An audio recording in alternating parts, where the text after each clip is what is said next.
Welcome to the I Know channel, and today we will discuss the story of a survivor from Toraja who works in Papua, Indonesia. Let's get started.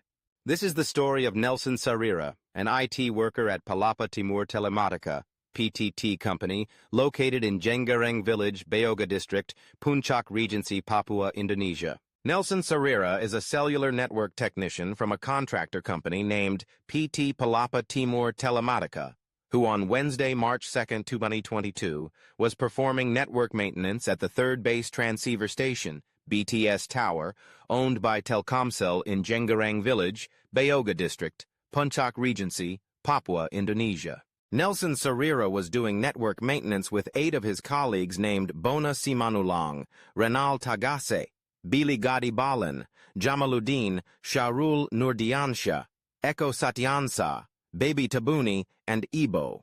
While they were resting at the camp around 0300 a.m., GMT +9, they were attacked by a militant group called the Organisasi Papua Merdeka, OPM.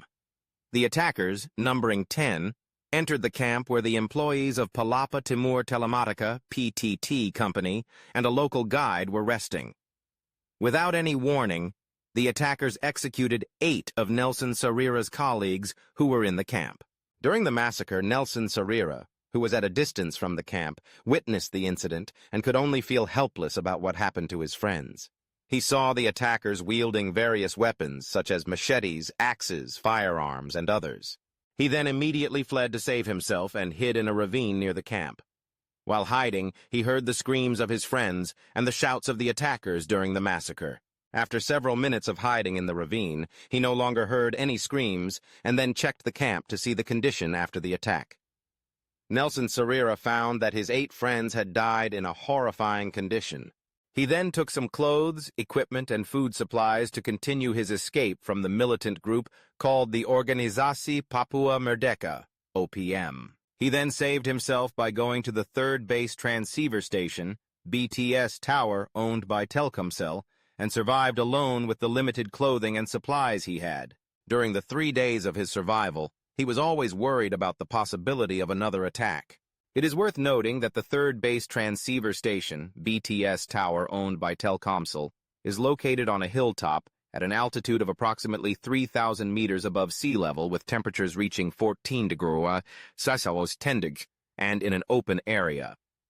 If another attack by the militant group Organisasi Papua Merdeka, OPM, occurred, it would be the end of his life story, as there would be no place for Nelson Sarira to hide. Nelson Sarira then took the initiative to show himself on the CCTV of the third base transceiver station, BTS Tower, owned by Telkomsel, by holding a cardboard sign that read, "Pick me up, only I am left," in the hope that someone would see his condition at the CCTV control center in the headquarters. Finally, Nelson Sarira's hope came true when a CCTV monitor operator saw his condition and reported this incident to various relevant parties. And on Saturday, March 5, 2022, Nelson Sarira was successfully rescued by a rescue team using the Kamala helicopter to Timika Regency, Papua.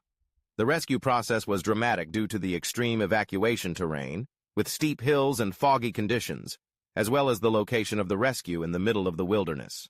Additionally, the potential attack from the militant group Organisasi Papua Merdeka, OPM, made the rescue team worried about Nelson Sarira's safety during the evacuation process, but by the grace of God, the evacuation process went smoothly. Upon seeing the rescue helicopter, Nelson Sarira immediately ran towards the helicopter, following the evacuation team's instructions, with the helicopter in a ready-for-takeoff condition. Once inside the helicopter, the evacuation team and Nelson Sarira immediately left the location. Nelson Sarira then recounted the horrifying event he experienced to the rescue team.